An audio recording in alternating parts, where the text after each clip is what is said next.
Hello and welcome to this lesson on these two tunes, The Herd on the Hill and Buttered Peas.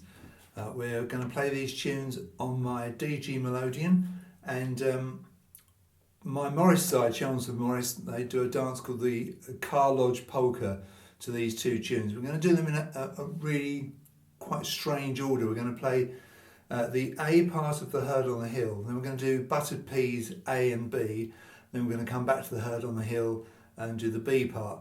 The reason for that is that's how we do it in the Morris, only an extended version of that, and I'll talk about the two ways you can play this. In other words, you could play the full Morris version with all the repeats, and that lasts for well over 5 minutes, which is a bit of a marathon, isn't it?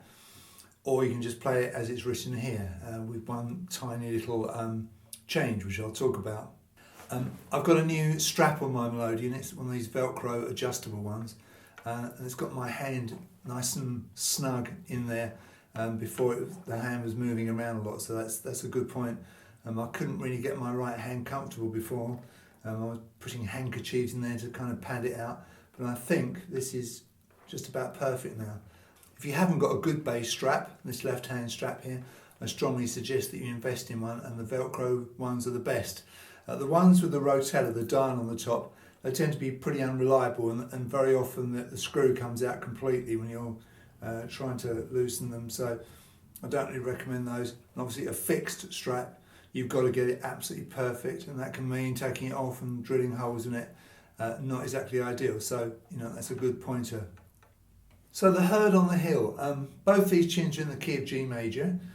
You can see above the first note it says pos.h, which is this new code that I've invented for getting your right hand position sorted out.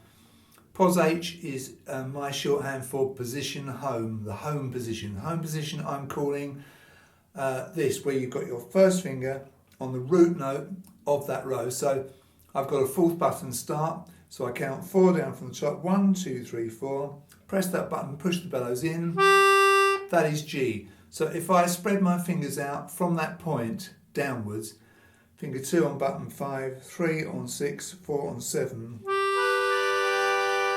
that's what I'm calling my home position for both rows, incidentally.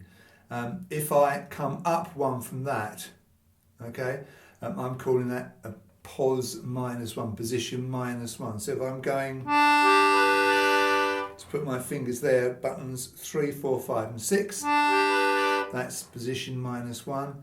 So if I come down from the home position and I'm on 5, 6, 7 and 8, that is +1. So home, -1, home again, and +1. And you can also see dotted about up 1, down 1, up 1. That is just to remind you to move your overall right hand position.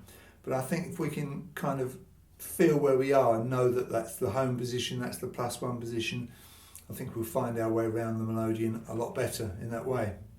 Don't forget, if you've got a third button start instrument, then obviously your home position will be finger 1 on the third button, second finger on the fourth button, and so forth.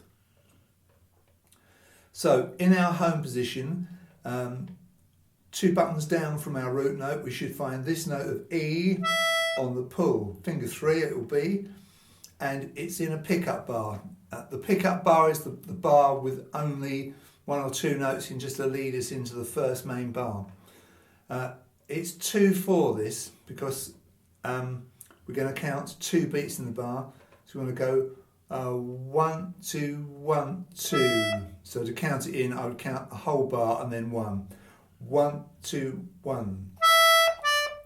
And if you want to know how the dancers know where to start, what always happens is that the lead musician plays usually an A part all the way through on their own, and then the dancers come in on the next A, so that there's a nice introduction for the audience and for the dancers, of course. There's no bass at this point, no chords, so simply that note on its own. So 1, 2, 1. The first few notes, well, there are quite a lot of push notes there, so bring the bellows out quite a long way, and then you'll have plenty of air in the bellows for those push notes. Now, when you're playing, you don't yank the bellows You don't pull the bellows right out and right in.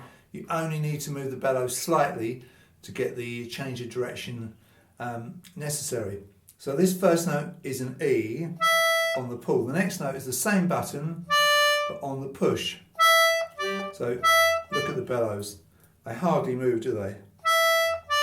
To get the change. So third finger again, and you can see a big A in a box. This is the rehearsal mark, so this is the start of the A part, if you like. And we have a G note that follows that, and that is the first finger, as I say, in the home position. With this A part, for the tune The Herd on the Hill, it's all played in pos H, the home position. So, as I say, no chord on the first note, and then you've got a very simple bit of bass playing. You've got the bass note G, capital G, and the G chord lowercase g. With those first two notes, the D and the G. So we've got 1, 2, 1, 2, 1, 2. So 2 beats in the bar. And that's the first stave done.